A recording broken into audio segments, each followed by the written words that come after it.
The crack in our marriage wasn't a sudden, dramatic chasm.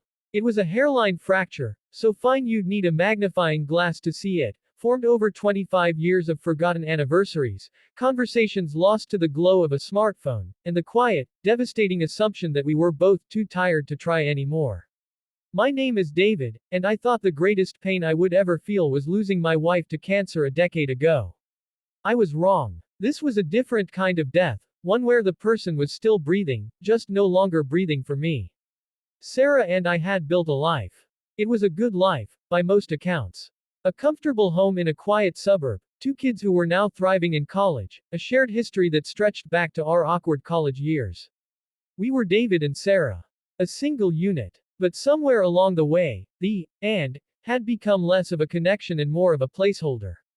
We were co-pilots of a ship on autopilot, navigating the calm, monotonous waters of routine. I loved her, but my love had become a quiet, comfortable thing, like a favorite old sweater, warm and familiar, but never something you stopped to truly admire. The change started subtly. A new gym membership, claiming she needed to work on her back pain. Then came the new clothes, not her usual style of soft sweaters and sensible slacks, but sharper, more form-fitting things. There was a new energy in her, a restless spark in her eyes that I hadn't seen in years. I was happy for her. I foolishly thought it was a renaissance, a rediscovery of self. I'd tell her she looked nice, and she'd give me a quick, distracted smile, like I was a neighbor offering a casual compliment. The first concrete piece of the puzzle was the scent.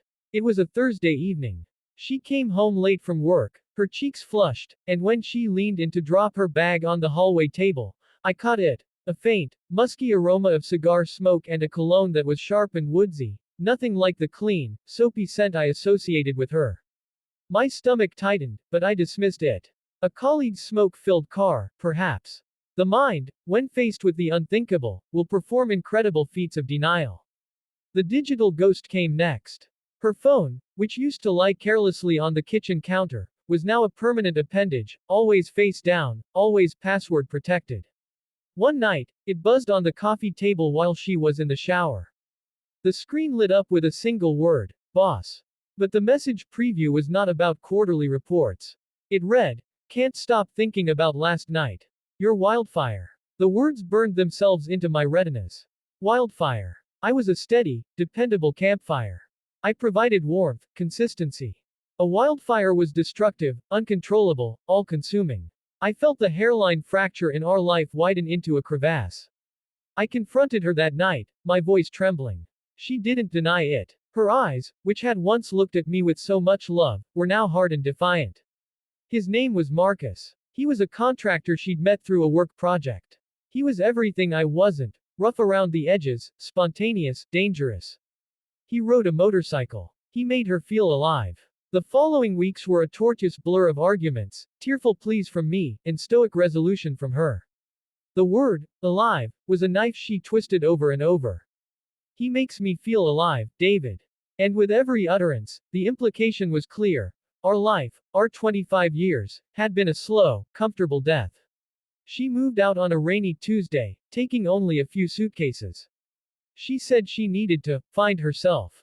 The emptiness she left behind in our house was a physical presence, a cold, heavy silence that echoed with the ghosts of our laughter. The first month was the darkest. I was a ship adrift, my compass shattered.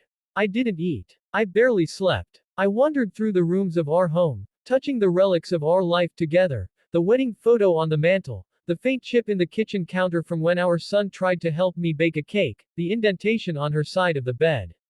The pain was a raw, open wound. I was consumed by bitterness. I replayed every memory, searching for the exact moment I had failed. I hated Marcus. I hated his motorcycle, his cologne, his very existence. But most of all, in my darkest moments, I hated Sarah for choosing that kind of life over the one we had so carefully built. But then, something shifted.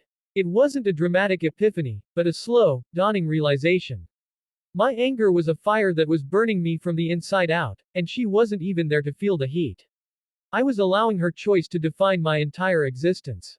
I looked in the mirror one morning and saw a hollowed-out man, a victim. And I didn't want to be a victim anymore.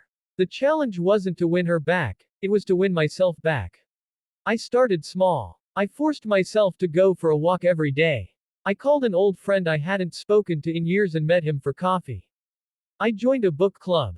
I started therapy, where I learned to untangle my grief from my self-worth. I began to understand that her leaving wasn't just a reflection of my failures, but of her own choices and unmet needs, needs I may not have been able to meet, but whose fulfillment she sought in a destructive way. I started to rebuild my life, piece by piece. I took a woodworking class, something I'd always wanted to do. The smell of sawdust and the feel of creating something with my own hands was profoundly healing. I reconnected with my kids, not as half of a broken unit, but as their father, a whole person with his own dreams and struggles. It was messy and painful, but it was real. About a year after she left, I heard through mutual friends that things with Marcus had not been the fairy tale she'd imagined. The wildfire had burned out, leaving only ashes. The spontaneity had become instability. The danger had lost its thrill. She had reached out a few times, tentative, sad texts asking how I was. My responses were polite, but distant. The bridge was burned, and I had no interest in rebuilding it. The resolution didn't come from her failure, but from my success. I found peace not in her regret, but in my own growth. The story isn't about a cheating wife and a rough lover. It's about a man who had to learn that his value was not determined by someone else's inability to see it. The most inspiring message I can leave you with is this: you can survive the earthquake. You can stand in the rubble of the life you thought you'd have, and you can choose to build something new, something stronger, something truly your own. The end of one story is not the end of your story. My name is David, and I am no longer just David and Sarah. I am just David. And for the first time in a long, long time, that is more than enough.